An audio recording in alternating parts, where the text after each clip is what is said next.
All right, Browns Nation, are you feeling the heat? Because I am, and I've got something fiery for you today.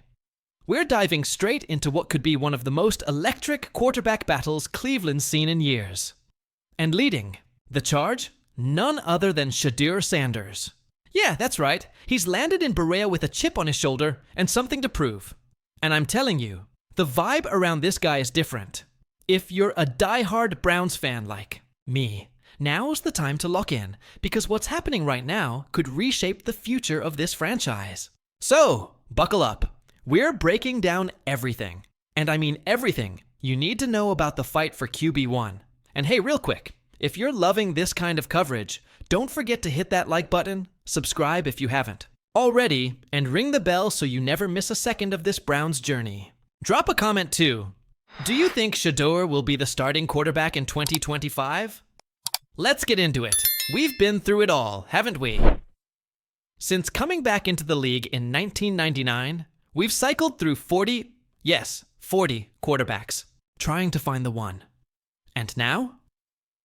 Now, there's a light at the end of that tunnel, and it's glowing brighter than it ever has. That light? It's wearing number 12 and goes by the name Shedeur Sanders. Drafted in the 5th round of the 2025 NFL Draft, Shedeur is already making serious noise in training camp. And I get it. 5th round sounds late for a guy making this much buzz. But hold on, because this kid isn't just some name on a jersey. He's Deion Sanders' son. Yeah, Coach Prime's bloodline. He brings the legacy, the charisma, and the swagger that we haven't seen in a Cleveland quarterback in ages. Now, before I dig into the QB battle itself, let me just tell you what makes Shedeur different. At Colorado, this guy dominated. Over 2 seasons, he put up a staggering 7,364 passing yards, 64 touchdowns, and only 13 interceptions. In 2024 alone, he threw for over 4,000 yards, 37 touchdowns, and had a 74% completion rate. That's not just impressive. That's elite. And when the pressure hit, he delivered. PFF graded him at a ridiculous 92.3 in 2-minute drills against top competition. That's clutch. That's who you want with the game on the line. But it's not just the stats, it's the vibe. He's got that it factor, that energy that makes his teammates believe. Browns corner Greg Newsome said it himself. He's got that special vibe. And fans, we're already fired up. But of course, there's the big question everyone's asking. How did a quarterback this good slide to the 5th round? Look, it shocked the league. Most draft experts had him pegged as a top 10 guy. But for whatever reason, call it the flash, the media buzz, or maybe some underwhelming pre-draft interviews, teams passed. And the Browns, credit to Andrew Berry, made a smart move. Traded up with Seattle and grabbed what could be the biggest steal of the draft. It was like scoring a brand new iPhone on Black Friday. Except the iPhone throws lasers and reads defenses. Shedeur didn't complain either. He embraced the moment. He said, "I'm grateful for the opportunity. Things could have gone worse. I'm here. I'm smiling. I'm ready." That's the mindset I want in my quarterback. Now, let's talk about the main event, the QB war in Berea. This isn't a one-man show. It's Shedeur versus Joe Flacco, Super Bowl MVP and grizzled vet. Then there's Kenny Pickett, the first-rounder from Pittsburgh, and Dylan Gabriel, the 3rd-round pick with mobility and smarts. But Shedeur?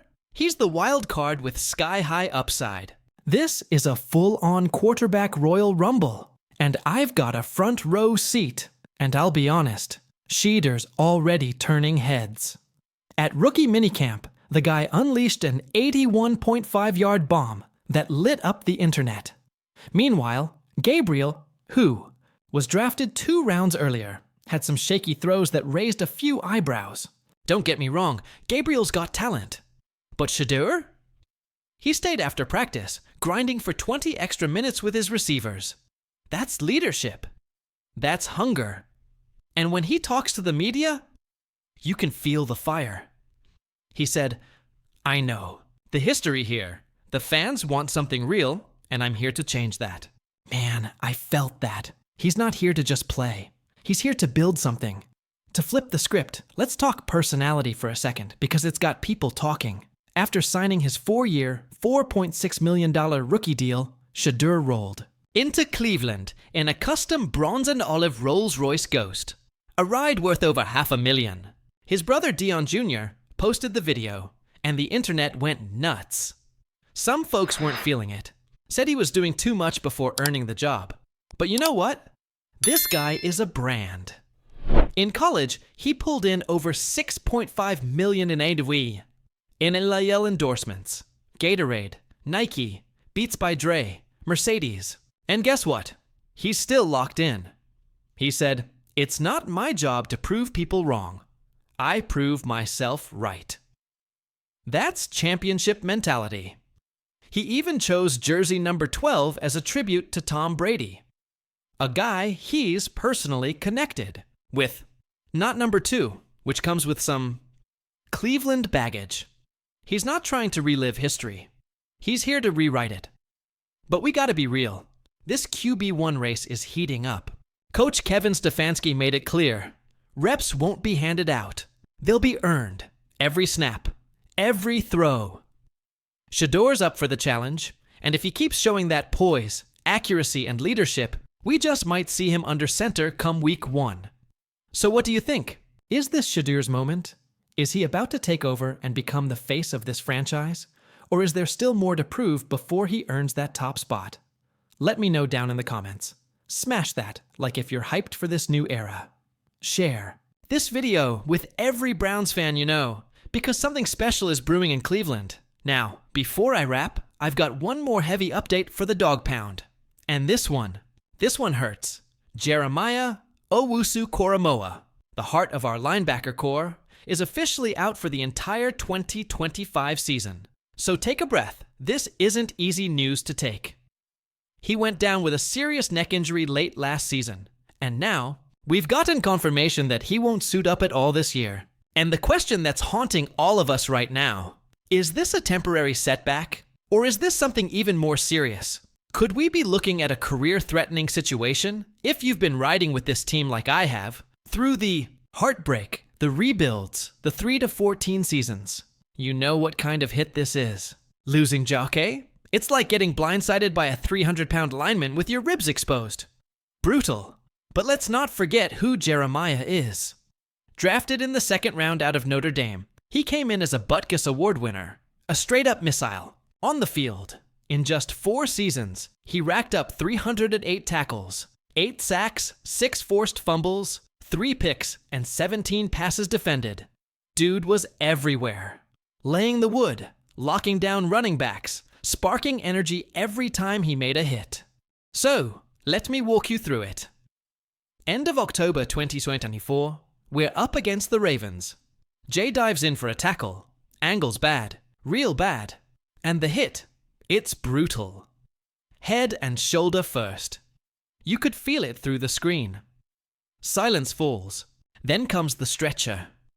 Panic. I remember sitting there stunned. He was rushed to the hospital, and the early reports gave us a little hope. Said he had movement in his limbs, and I was so thankful to hear that. But deep down, I knew. This wasn't just another injury, and sadly, since that night, the news just kept getting worse. First, we heard he was put on IR. Then came the whispers. He's not coming back this year, and now it's official. He's out for the entire 2025 season. And here's the part that hits the hardest. We don't even know if he'll ever play again. Just let that settle for a second. A career-threatening injury. It's devastating. But before we talk about what it means for the defense, let's get one thing straight. Jay's health comes before football.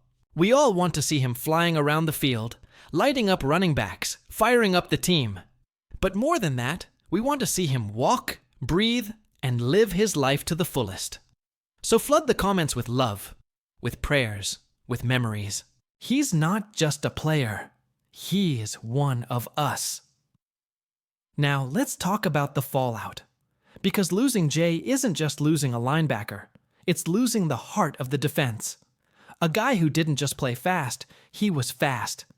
he flew from sideline to sideline like a missile. He stuffed runs, covered tight ends, disguised blitzes, brought chaos to offenses, and fire to the huddle. The guy was a walking highlight reel and a locker room leader, and now we've got a hole the size of Cleveland in the middle of that defense.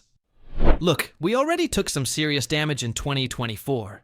Garrett's foot, DeJuan's injuries, and now, without 28 out there, we're staring at a complete identity shift. Coach Stefanski and DC Jim Schwartz? Yeah, they've got work to do. We've got to adapt, reshape, and forge a new defensive personality without our tone setter on the field. But Browns Nation, we've never folded. We've been through storms. This is just another. So while Jay heals, we rally. We come together. We tighten the ranks and fight on. This season isn't canceled. It's redefined. Drop a W in the comments if you're still riding with the orange and brown. Now I gotta ask, who steps up? Who fills those cleats? It's not just about replacing production. It's about replacing presence. The front office made a move in the 2025 draft. Second-round pick, Carson Schwessinger out of UCLA. Young kid, big upside, leadership instincts. But can he carry the torch Jay left behind? That's what training camp's about. That's what preseason's for. In the meantime, we need vets to rise. Jordan Hicks brings experience, no doubt, but he doesn't have Jay's raw explosiveness. Devin Bush? He's got flashes of talent, but now we need consistency. Every down, every snap. So I'm asking you, who do you trust to step into that role? Hit the comments with your pick. And that draft move, that wasn't just about talent. It was a message, a statement. The front office knew what Jay's injury meant, and they responded. Could we have gone wide receiver? Sure. Could we have jumped into that QB firestorm with Shador, Gabriel, Flacco, and Pickett? Definitely. But this team chose to double down on defense. That's Cleveland football. Grit, grind, defense-first identity. Let's rewind a bit. 2024. That season was rough. We went 3-14. Injuries everywhere. Offense couldn't find a rhythm. After going 11-6 in 2023, we thought we were headed to the playoffs again. Instead, it all came crashing down. But 2025, this is the bounce-back year. I'm not saying it's going to be easy. We're opening up against the Chiefs, the Ravens, and the Steelers. That's a gauntlet. But the dog pound doesn't back down from anyone. We've still got leaders. Myles Garrett is still a beast, even if that foot might need surgery. Denzel Ward and Grant Delpit need to step up in the secondary. With Jay gone, there's no margin for error over the middle, and don't sleep on that quarterback battle. We've got a rookie with upside, Dylan Gabriel with football smarts, Joe Flacco bringing playoff poise, and Kenny Pickett, hungry with something to prove. So I want to know, who's your QB1? Let's hear it. Give me your reasoning in the comments. Now let me speak from the heart for a second. Being a Browns fan isn't easy. Never has been. We've seen it all. Trades, injuries, heartbreaks. Rebuild after rebuild. But what keeps us together? It's not just loyalty, it's family. The dog pound is built on love, on support, on never giving up. And right now, our brother Jay needs us more than ever. So let's show him what Cleveland, his pride looks like. Drop your favorite Jock memory. Use the hashtag JockDogGetWellJK. Let's make it trend. Let's make sure he feels our support from wherever he's recovering. We're standing strong. We're not backing down. 2025 might look different, but it's still our year. Let's bark louder than ever. Let's fill up Huntington Bank Stadium with noise. Let's remind the league what Cleveland versus the world really means. Subscribe to the channel, smash that like button, share this with every Browns fan you know, and let's ride together. Through the pain, through the grind, through the storm. We're not done yet. Cleveland still bites back.